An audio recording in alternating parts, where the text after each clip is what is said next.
this squad. Without that, I feel like if that Seraphine was anything else, that game's an FF20. Yeah. And you give Team Liquid credit, yet the place that I think FlyQuest should look at is where the game really felt like it snowballed. Before the first blood, when Corey JJ and Tactical got that all in into the bottom lane, now they have so much pressure in that lane, they transitioned that with the jungler to just get double controls connecting mid to bottom, and that's how they got the kill onto the Maokai, then the kills into the mid lane, then they denied the jungle camps, then they control the blue side jungle and snowballed from there. So that moment where Team Liquid took advantage of the fog of war and you didn't know where the junglers and supports were, that's where FlyQuest needs to watch out for, because that's what Team Liquid used to snowball the game into the proportions that we saw last game. All right, here's the draft for game number 2. It's Twisted Fate, Camille, Aphelios, Olaf, Talia, and Pantheon all band away. FlyQuest's first pick is the Kai'Sa, and they lock it in pretty fast. I'm really liking this champion lately. Really works well with dive composition. Super, super powerful. S-tier marksman. The response from Team Liquid, they're going to pick up Nidalee in the jungle for Santorin, going with the other one of those AP junglers that has that skill shot where if you have the CC to set it up, you're just guaranteeing yourself the kill. And they're putting Tactical back on the Samira here immediately, going up against the Kai'Sa with it. Nice. And we got a dive comp out of FlyQuest. Follow up for the Hecarim. Now, how much are they going to index on the support? We don't know just yet, but we got 3 champions that can follow up on crowd control or set themselves up very nicely. So a very different change of pace. It's a better draft, I think, for a blue side to be able to prioritize just a solid team fight composition. And on red, when you do have those access to counter picks, you can get away with those Lucians into Yones or Irelias into the Kennons. Instead, it is going to be Akali, another dive buddy. Very exciting to see her paired with the Hecarim. But what will Jensen do in the laning phase against this? We've heard from Palafox, hey, if I get my hands on Akali, I'm going to carry the game. Well, this is it. Can you carry against the game? Can you carry a game against the likes of Team Liquid? Get past the laning phase, because he had a fine lane against Jensen for the little bit, but then in the side lanes, the Kennen and Yone just took over. So this composition from FlyQuest is reminding me a lot of what we saw yesterday from Cloud9 in their series against TSM, always just going full send on the dive, everybody just jumping in there in a dog pile. So Team Liquid has the responsibility of finding a way to separate that dive, make it so they can't all move in as one decisive unit, and immediately in the team fight before it ever begins. They're picking up the Renekton there for Alphari in the top lane. And now the second part of the bans are going to be rolling in here. The Gnar band away, that one we have seen as a pick in response to the Renekton before, so they want to keep that out. Also a good champion that as long as he's got the Gnar bar, he fits well into the dive profile of FlyQuest, so taking that one out of the picture. Galio is also banned away. It's a champion that can work well in the dive comp with FlyQuest, but they don't want to give Team Liquid the opportunity to take it because it also shuts down dive very effectively, and it is TL that has next pick coming out of the ban phase. So let's see how they choose to do the last couple of bans here. I'm surprised with that Gnar pick personally, because on red side, when you've got the Renekton and the Nidalee, you can't just dive him constantly on mini Gnar. He is fodder. So I'm thinking right away, if you're not looking to play the Renekton Nidalee combo into whatever, and you're banning out the Gnar, you might be thinking of going to the bottom lane again, just pairing Santorin with Corey JJ, because Renekton can be fine just left to his own devices as a top laner that you want to just have some strong priority with, a physical damage, point and click CC, nothing like a Kennen, and it just makes it easier for your composition to have more magic damage. So I'm thinking the Nidalee Renekton might not be the combo, and instead we're going to see the Rel Samira, the newest bot lane addition to Summoner's Rift, and this is a pick that Corey JJ, the likes of Team Liquid, they think this is quite overpowered, quite good, this pick. So if you put in the work on it, you'll learn very quickly she just might be OP. I like the bans that each team used as their last ban here. TL continuing to target the champions that are super good at diving. Alistar, one of the best in the game at that. And FlyQuest responding by getting rid of that Leona that Corey JJ played so well in game number 1. The Rel locked in, as you said. The response to the Rel is the Janna. So remember that when Rel goes in, it's sort of a slow animation where she jumps in the air and you see the mark on the ground and it's here she comes. And Janna can interrupt that with a tornado to stop Rel's disengage and make it easier for the Kai'Sa to stay alive and not get caught out. I actually like this a lot from FlyQuest in the bottom lane. I am by no means an expert on bottom lane 2v2s, but in theory, based on how Janna does against other engaged supports like Leona with using her tornado, I'm a fan. Normally, I would have questioned the Janna because it didn't fit the identity of what the other champions were trying to do. Kai'Sa wants to go in, Hecarim the same thing with the Akali, Janna not so much. But when you have a Gragas in the top lane, who is a huge pick for FlyQuest, a triple flex availability, you actually now can engage and disengage at the same time. So they are putting a lot of emphasis on their ability to play these fights out properly with their big engage and disengage tool. So there can be some big flops on the side of FlyQuest, but at the same time, if they can time these well, whether it's casks and monsoons, the team fights can be so spread out that it'll be hard to keep up with what's going on. So when Team Liquid lock in the Orianna, they just say, we don't know what the heck FlyQuest is going to throw at us, so we're just going to go with the safest, easiest, no more Yoni. Let's just play this standard because they're already thinking about something that we haven't played against before. And we've seen Orianna Shockwaves turn around fights, turn around games, literally define a match of League of Legends so many times in the past. I like the use of this here because it means if FlyQuest all dog piles in and don't immediately find a kill and win the fight outright, Jensen will always have an opportunity to turn it right back around with a multi-man Shockwave. So I'm glad to see the Orianna picked up here in this situation. I looked it up specifically because Rel's still a very new champion, so I don't have all of the information down off the top of my head just yet. When Rel leaps in with her W to go for the stun, it is a 1.5 second travel time. Even if you're not paying attention, if you are clicking abilities with Janna, like putting your mouse over the icon and going click, click, you will be able to stop that with a tornado before it hits the ground. I'm going to tell you some very easy interrupt. If you cannot stop a 1.5 second charged ability consistently after playing League for a while, maybe not the game for you.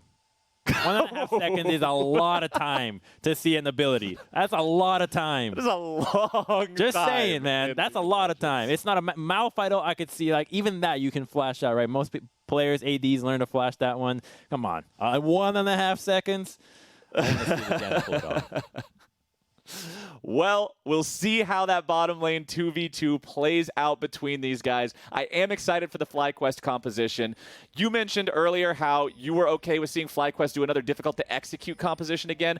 I'm on the opposite side of the table, especially when you see a team going into a matchup that they're very clearly not the favorites in, and when they only just recently got the whole roster together. I'm a bigger fan of ease of execution, and I think a dive composition is just one of the classics in League of Legends where you don't have any of those questions you got to be asking yourself. None of that difficult thinking type of gameplay. You just throw all your dudes in there and hope when the dust settles, you've got more guys left alive. But we got Team Liquid going for a level 1 invade here. Yeah, and FlyQuest doesn't know that Rel is here, but they should know that she can do that and up to her tricks. So because they don't know what Core JJ just did, you actually could see the same all-in from the bottom lane with Core JJ's leap, tactical, leveling his own leap, and then all-inning level 1 and seeing if they can actually get an advantage that way. I want to see if Johnson and Diamond can actually anticipate that that could be a possibility for the Team Liquid bottom lane. They should know, though, that because an invade happened, something in the red side is likely warded. Assume always that the red buff is the point that is going to be warded, and unfortunately on the side of FlyQuest, they didn't actually get a deep ward for Team Liquid, so they don't really know where their jungler is starting. Whereas Team Liquid, very well aware that Jose Diodo is on the top side. Yeah, they'll see that red buff has not drawn any aggro whatsoever. Jose Diodo also starting at blue. Makes sense for Hecarim. Loves to spam those abilities in the jungle. So if you want to do a full clear from one side of the jungle to the other, it is plenty easy when you've got the blue buff and you can just spam every ability nonstop no matter what. So we'll see if Jose can get anything done in this bottom lane. Also starting from top to bottom side clear for Jose Diodo means that if Team Liquid is playing aggressive in that bottom lane with the Samira Rel combo like you would expect them to play, Jose might be able to find an early punish down there after he clears through his own jungle. Back up here on the top side, it was Alfari who did better in this 1v1 in the previous game. Now here on that Renekton, we'll see if he can continue against Licorice's Gragas. Now this Gragas is taking the Grasp of the Undying, and that is typically indicative of the tankier style of build as opposed to the AP heavy one. So I'm expecting Licorice to just go for some armor here, probably starting off with a Sunfire or at least something in the Bomby Cinder line, and then just saying, you know what, I'm the meatball, I'm the front line. He doesn't need to be blowing anybody up from 100 to 0. That is if he can get past the laning phase, because Centauran path from bottom to top right now, and the way that Alfari is playing this lane makes me think that they are thinking about going for a tower dive. You know Jose would be in the bottom side, So it really would not be answered by anything more than a teleport from the Akali. So there is an option to combo with the Renekton here, who's already done a nice job warding the top lane scuttle, so that you know if the Hecarim is up there. It makes it so much easier for Nidalee to try to path down here, and he keeps pushing this lane, and if he can crash this one with the side of Nidalee, you actually can dive this Gragas at this health. Let's see if they actually pull this off. Licorice suspects it, and that's why he has a ward on the back, but here we go. Can Gragas survive this? I like the fact that Licorice used his potion even though he was still above half HP because he knew this was coming. And now it's up to Team Liquid to work together in the 2v2 and get the kill. It's first blood over to Alphari. He tries to get away. Santorin even flashed close to him to try to heal him, I believe. But it was not in time. It's a 1-for-1 here in the top lane. First blood plus assist goes over to TL. The minion wave is crashing into the turret, so it is advantage for Liquid on that one. Down here in bottom, the 2v2 occurred while we were watching the dive in top lane. Looks like we got the exhaust out of Diamond and 2 summoner spells out of Kai'Sa, while we got only the ignite and flash from Core JJ. So I think the move that Licorice did that really saved him was he chugged his Drunken Rage right before the combo came, and Team Liquid did not wait to use their spells. They went through the damage reduction so that Gragas was able to survive, got the slam off, and it was very close to actually getting just a clean kill, but a good move by Licorice, knowing that, hey, this is the best chance I have to actually live through this, is if I heave my damage reduction.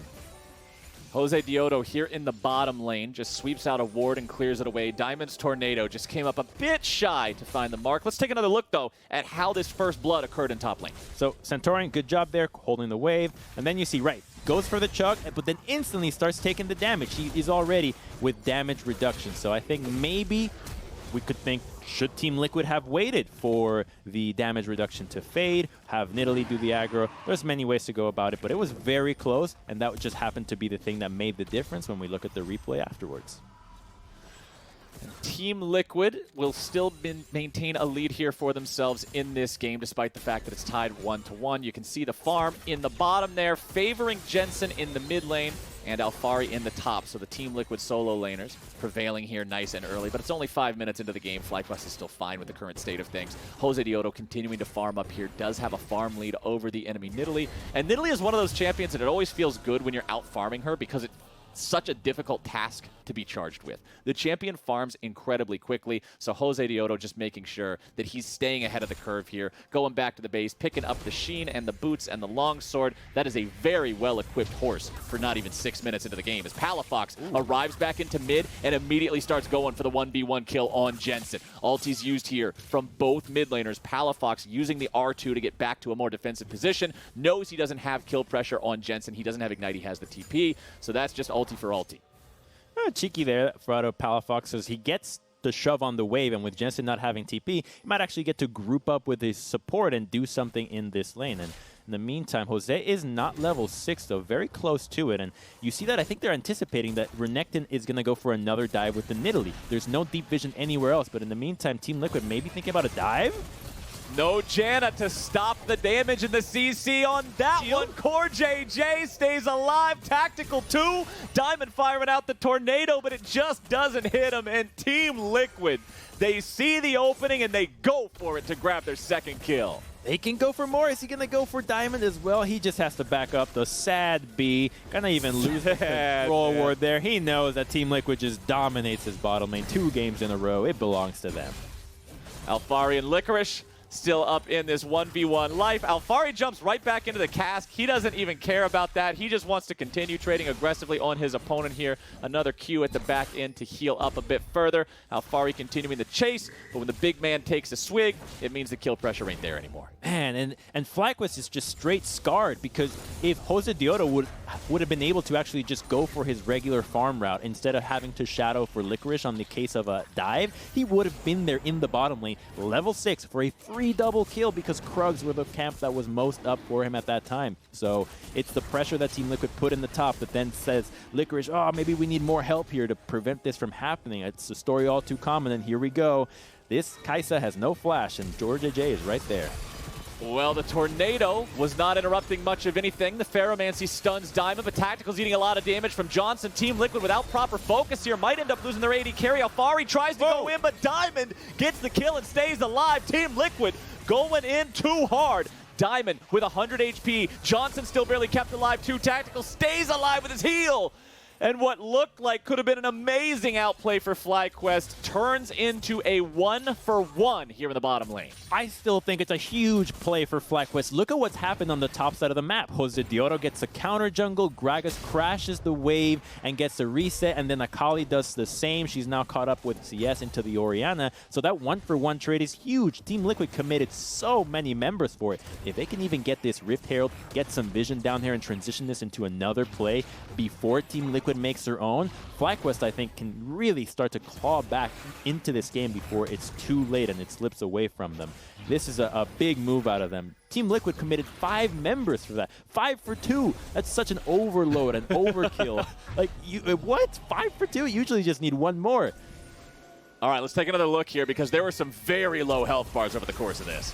Yeah, so it didn't start as a 5 for 2. It was a 3 for 2, but you had Nidalee in the area and Orianna coming down, and they just didn't realize, hey, we didn't even crash the wave, right? The wave isn't crashed. Alfari TP'ing here and tanking turrets to even make it into the back of FlyQuest. So definitely some limit testing, I'm going to say, just like Hai was calling it, how everyone's been seeing it, but at the end of the day, Team Liquid is still the ones making the plays. They are the ones asserting themselves onto Summoner's Rift, and FlyQuest responding. I feel like both Diamond and Tactical survived with under 20 HP at different points in that fight. I can't be for certain. I did not see the actual health bar numbers, but it was just the most microscopic bit of the health bar here as Alfari is trying to trade with Licorice. But the effectiveness of the Gragas here, you can see in the inventory, Bomby Cinder working towards that first tank item, also has the Bramble Vest so that when Renekton dashes in and stuns him and tries to follow up with some healing, he doesn't get as much as he otherwise would have. And Alfari with a very early Mercury Treads just wants to make sure he has a move speed advantage, building up some extra magic resistance there as well, never hurt anybody. As you can see, Jose Dioro here in the bottom lane on top of a ward that he may or may not be aware of, but he can't do anything about it here right now. Has the Rift Herald instead of a sweeper, so he cannot remove that vision. Mercury Treads are really useful against the Gragas. If you ever think about all-inning him, he always says no. You get denied with his body slam, because even if he body slams away from you, if he's actually close enough to you, you're going to get stunned and displaced as well. So this just helps you a lot to be able to do what he's been doing all lane long, which is use all the spells, spamming it onto the wave. And it just happens to be that Gragas right now, with the itemization and his passive, is just an unmovable object in the top lane. He's healing percent HP every single time he uses abilities, has Grasp on top of it, and is just a really beefy boy building defenses. So there's no way they're looking back into the top lane, which is why Centaurion and CoreJ have now teamed up, and they have foregone the Renekton Nidalee synergy of the early game. Tactical continuing to just play aggro here. Even though he's alone in the bottom lane, he knows that FlyQuest is aware of how much their bottom lane could be targeted. And so he knows that they won't jump on him even if it looks like a 2v1 because they're thinking that Team Liquid is one step ahead of them. And CoreJJ is back in the lane now. Jose Dioro once again paying a visit to the bottom lane. Wants to go for the play, for the dive, for the onslaught of shadows. Tactical's running out. Jose Dioro still on the chase here, and it's CoreJJ who has to use the Ferromancy trying to get himself out. Santorin joins the fight, dropping the heal on Core. Licorice has arrived over the wall. He goes with some damage onto the enemy jungler, and FlyQuest is making some plays today. Santorin lives just barely, but he and Tactical are in for a rude awakening. This is a 5v2 dive. It is a 1-for-1 there as Tactical's trying to turn it right back around. He grabs 2. Samira gets herself some kills, and it's an even trade. 2 for 2 here in the bottom lane on that fight. It's a deja vu. It's kind of like the same play that Team Liquid made, committing so many members to the play before knowing if they will even have the damage to pull it off. Palafox is just doing the same thing we saw earlier, but that in the bottom lane was just so close. The Hecarim is the only ultimate, and this is why the Janna Hecarim synergy is so weird. He was the only one to engage. We heard in the interview from the last series, Ignar saying that the most important things in the bottom lane right now, CC. What CC did Janna use to help this play, to set this up? Hint, none. There was none. It's Janna. She shielded someone. Well, the bottom lane fight, even though the dive was a 2-for-2, the overall play was a 3-for-2 for FlyQuest because they got CoreJJ there at the start. He had respawned by the end of that one. So this brings FlyQuest back to a point in this game where the gold is pretty close. They got the first turret. They got all the bonus plate money on it, so that'll help them a ton. But here's the problem. Oh, he slammed. Crumbs, hold on. We don't have time to talk about those problems because right now Licorice has some more problems. Whoa! What? Oh, no, you hate to see it. Santorin misses the spear, but Johnson's joined the fight. Johnson ends up baiting his own ally into a bad situation and getting him killed. Alfari with the flash forward. That spear is going to find the mark. Alfari still keeping himself alive as Palafox wants to clean these guys up. He lands the E, and the follow-up damage should be plenty. Santorin backing away, but with a TP showing up from Jensen, Palafox will not be able to pursue the second kill here. What a wild and strange series of events here in the top lane. Yeah, that would not have happened if it was for the spear landing, but now CoreJJ. It's Metal Horse versus Metal Horse, and Jose Diodo is heavy metal, baby, getting the kill on CoreJJ in the mid lane.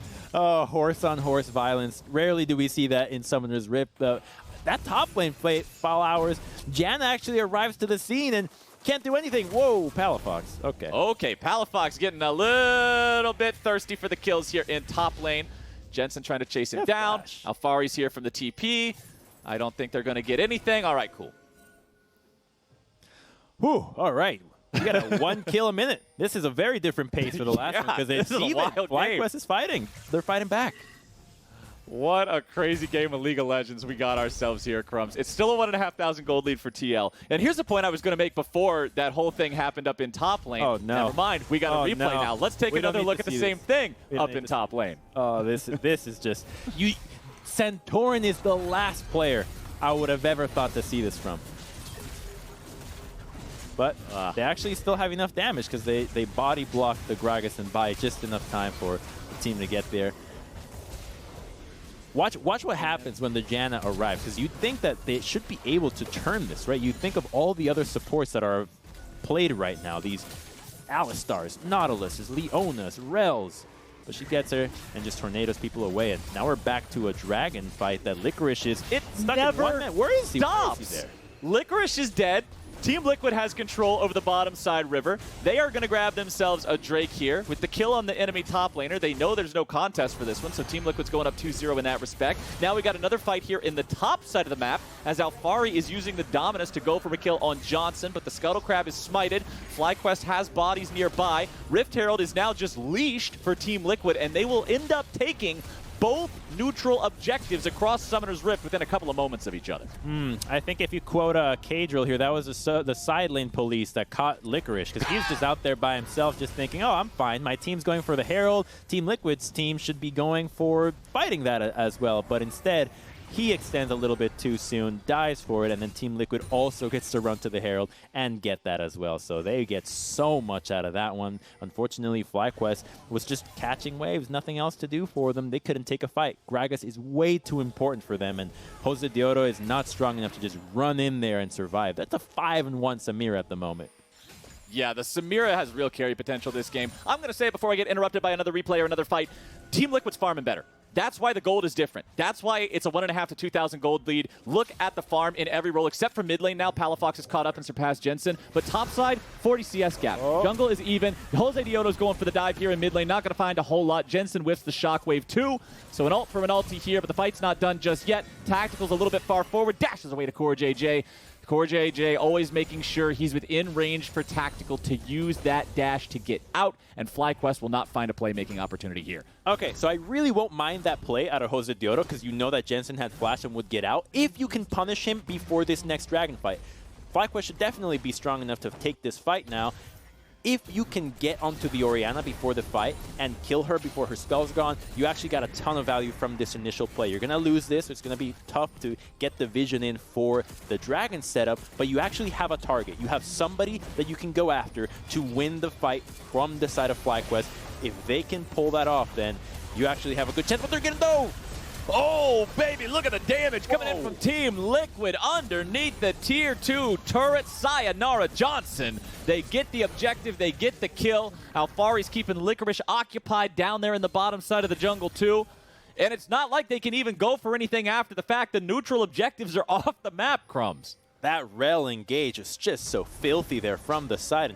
Santorin, he's not by himself though. Jose doesn't have Ghost, but he's just really fast. So Team Liquid won't steal the Grump. They'll be happy with just the turrets and the kills and getting that reset. But we see just how quick they are to engage. No hesitation. The second the wave crashes, just go in every single time. That's been the MO for their fights nonstop. They're trying to catch Santorin, who they know doesn't have flash, but who can actually follow up on this play? I mean, it's Italy. He's going to run away from the direction of the teleport and hop a couple of times in there. You're not going to catch him. So FlyQuest try to go for a punish that doesn't work out too well here. Jose Diodo escaping as Alfari moves in, but now they're turning it right back around. Alfari's caught in the middle of 4. He heals himself right back up. Jensen's ulti again. Not going to find a whole lot here, but Licorice is down to 1/4. Team Liquid bringing in the cavalry. Core JJ has arrived, and Jose Diodo is down. Licorice retreating with the rest of FlyQuest as Team Liquid find themselves 1 kill and are on the hunt for even more. Still, nothing to take after the fact. There is no Drake, there is no Baron. TL get the kill and nothing more. You know, you say Alfari's caught in the middle of 4 FlyQuest members. I think he was healing. I think he was healing with his ultimate and his Q. I didn't really see much damage because without Johnson there, no one's really focusing him down. There's not enough DPS to actually crack through this Renekton without the AD. So you see what Team Liquid's plan was when they dove him. Just eliminate the AD, and then the rest are just burst champions. If you can survive that burst through your shields, through your tankiness and healing, which has been the itemization for multiple members. You've got the shield bow, you've got the Sterex gauge, and the Gore Drinker out of Renekton. You even now have Zhonya's on the side of Nidalee. So this assassin kind of bursty style that Hecarim and Akali are trying to do is not working. So they have to rely on Johnson. But Team Liquid has already been focusing him. So he needs so much help to be able to deal with what Team Liquid's throwing at him. And a lot of farm would be a good place to start because he's just even with tactical right now. And comparing this to the series yesterday with Cloud9 and TSM, going into Champion Select here in Game 2, I said, all right, FlyQuest composition reminds me a lot of what we saw from Cloud9, so that means Team Liquid's going to have to find an answer for it, and we saw TSM struggle to find that in yesterday's games. But this itemization from TL, the champions that they drafted excelling when they build these kinds of items, means that FlyQuest's job is so difficult to get this dive to work in a coherent and cohesive way. Team Liquid continuing to press forward down here. It's Palafox versus Tactical in mid lane. Palafox is jumping in. Akali versus an AD carry. Normally not going to be a very fair matchup, but it is Samira, so let's see where it goes. Tactical going right back in. Spin to win, but it will not win today. Palafox with a 1v1 victory as the 4v4 is breaking out at the same time here in the bottom side river. Alfari back up to almost full HP there with the Gore Drinker and Sterak's shield, buying time as the rest of FlyQuest is trying to make way for their mid laner to enter into the fight here with the TP. Licorice goes in, Licorice goes down. Jensen grabbing the killing spree as Jose Diodo is at half health. Alfari going to be targeted next as Jensen gets away to the side. Palafox looking to chase after him. Stuns coming through, damage coming out. Palafox retreating back towards the bottom lane. Over the wall goes Santorin, and Team Liquid, despite the fact that they're 4v5 here in this fight, outfight their opponents, and they'll take the Drake. FlyQuest messed up the engage. They were not synchronized. Licorice went in by himself, then Jose Diodo was alone, and they didn't wait for Palafox to get that TP. They should have been way more patient there. You had all the time in the world. Samira was dead, doesn't have teleport, she's never making it back in. The fact that Team Liquid wins that is just incredible for them. It puts them at soul point. It accelerates them really far up, and it really should not have been that Flowers. It's Tactical that is limit testing already 2 games in a row. It was really close, frankly. I felt like he was going to win it, but he can afford to go down, not trade a kill, and his team will still win the fight. I mean, if that doesn't tell you the strength of Team Liquid, I don't know what does. All right, let's take another look at how close this fight was between the Samira and Akali. Right, popping everything, and then it's the ultimate that then the flash forward looks so good. Q auto attack. That was it. Tactical may have been able to win that if he just maintained enough distance to not get auto attacked right there at the very end.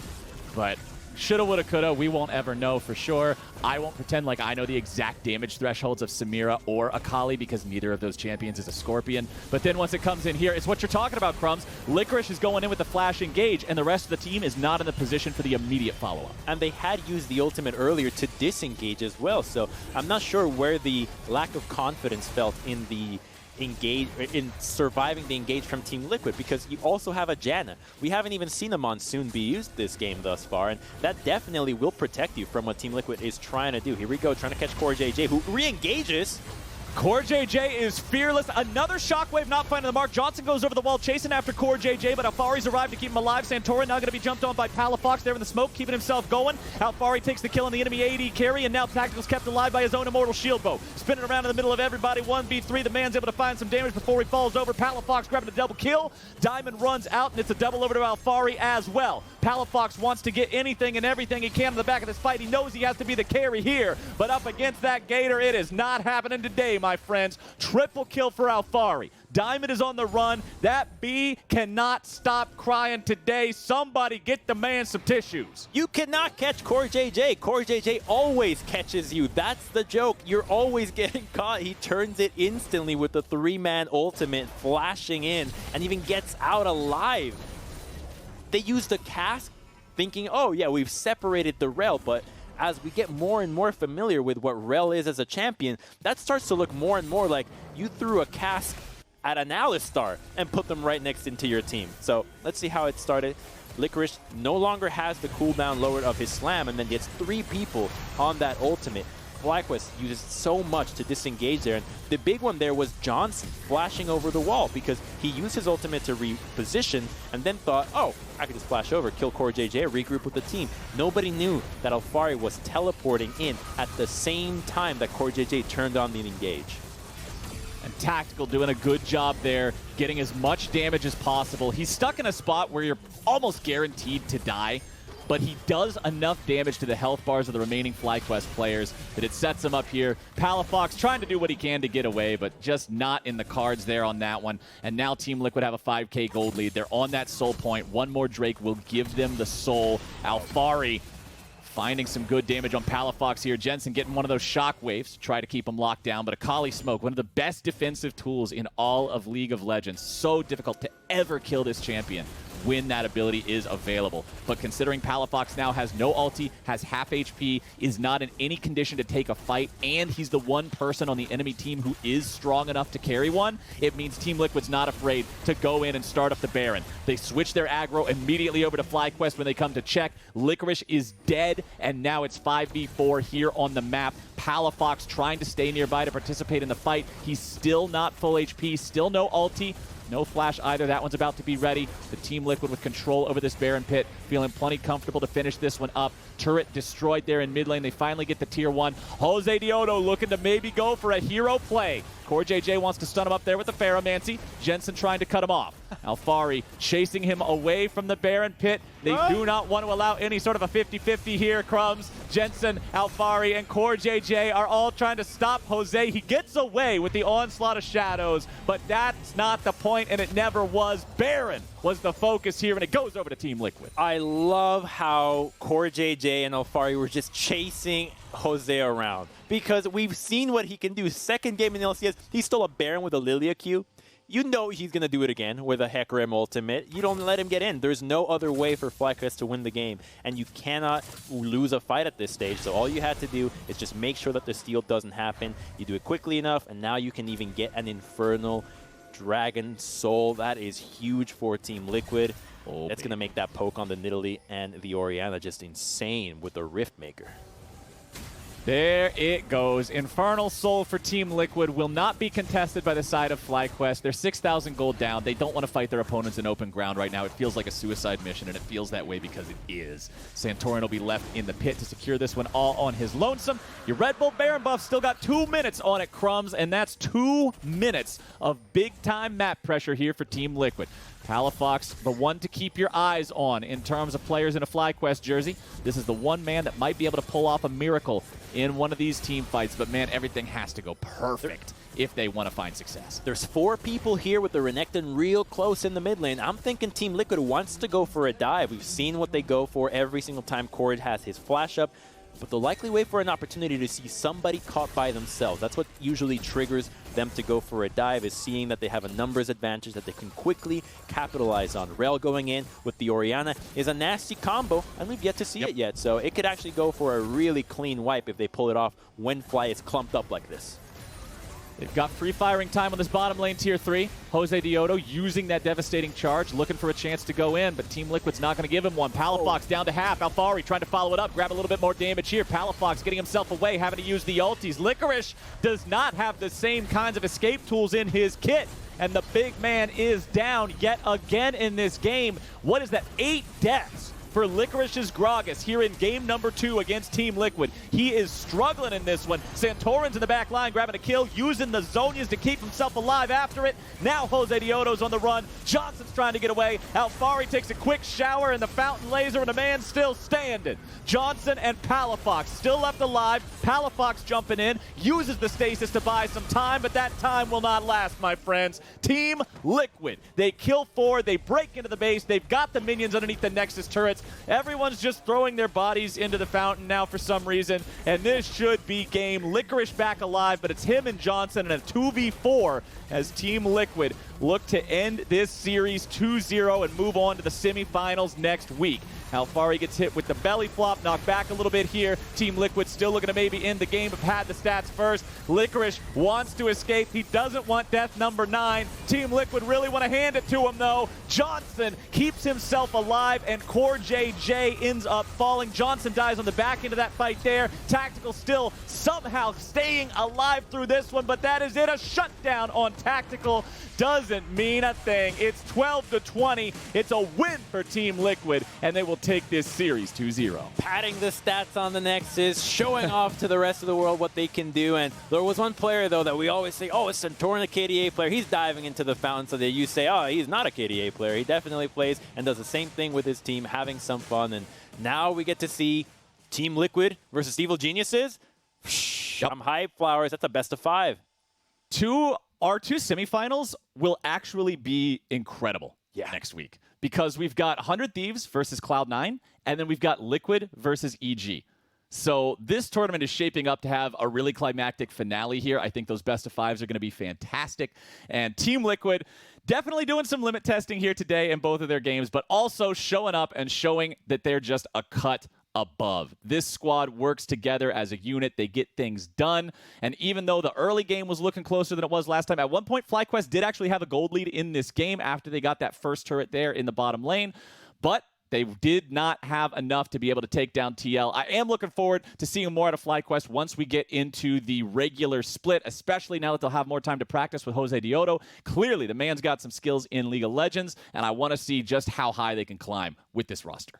Not just him, but all the players that are coming in from Academy that maybe have not gotten such a chance, that have been picked up for these rosters, I think can be really thrilling. Even somebody like Johnson, Diamond, bottom lane, how much growth could we see in a year out of them? Just last year, Johnson's alone on Dignitas was massive.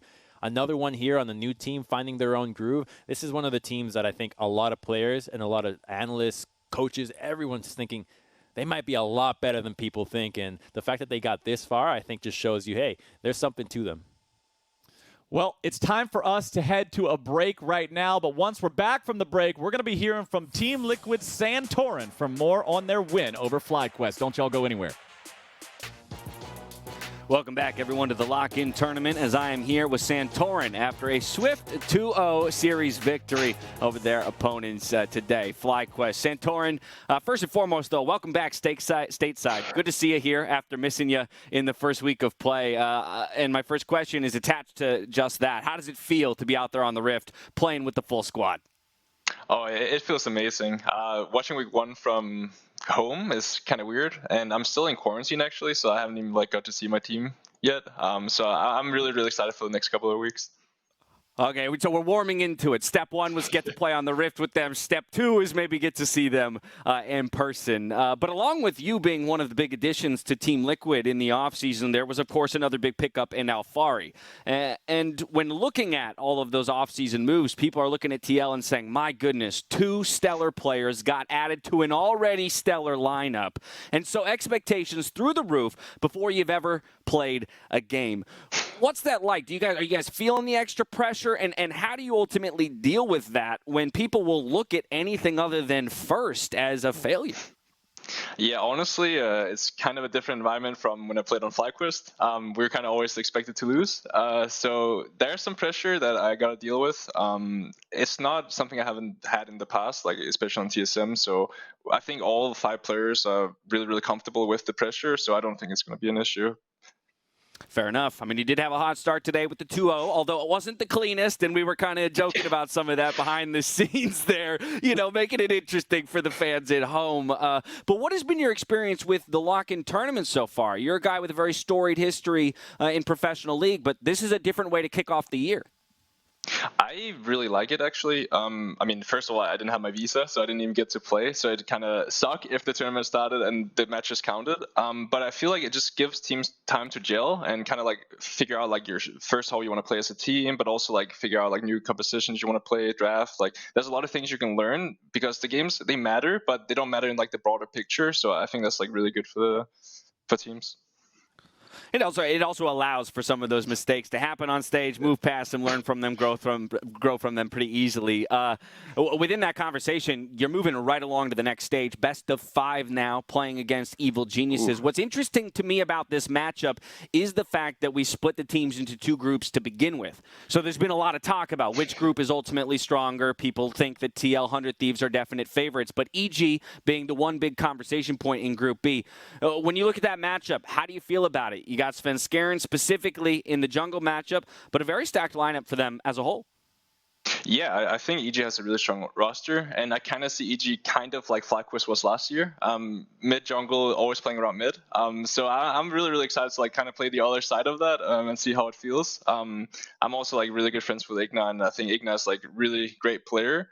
And then also playing against Svenskeren has always been really, really exciting to me. We're both Danish junglers. We've been playing in NA for so long, so I'm always stoked for that matchup. I love to see that camaraderie across the league. Final question to you here, just again back onto the Team Liquid lineup with how stellar of individual cast of players you have. Some might even say that there's an issue of having too many tools in the toolkit, right? And ending up not choosing a specific playstyle. For you as a jungler, when you have such strong options, how do you feel that, kind of changes the way you approach the game when it seems like you can win through anywhere? Honestly, it's amazing. There's definitely some adaptations I have to do as a jungler because you have so many options. So it's definitely easier as a jungler playing with better laners, obviously. But there's still a lot of things you have to do as a jungler to like make the laners kind of like use their advantage to snowball the game. So for me, I'm just like really, really excited for this year. In terms of having too many tools, I think we are all very open to kind of like taking a step back and let other people carry. And I feel like we're really good at understanding how each other wants to play. So I think it's going to be a really good year for us. Love to hear it. Well, again, Santorin, ecstatic to have you back here in the U.S. with us and back out onto the stage. We are going to toss it from here over to the Bud Light breakdown to break down the rest of that Team Liquid victory. Santorin, thank you so much for your time. Thank you.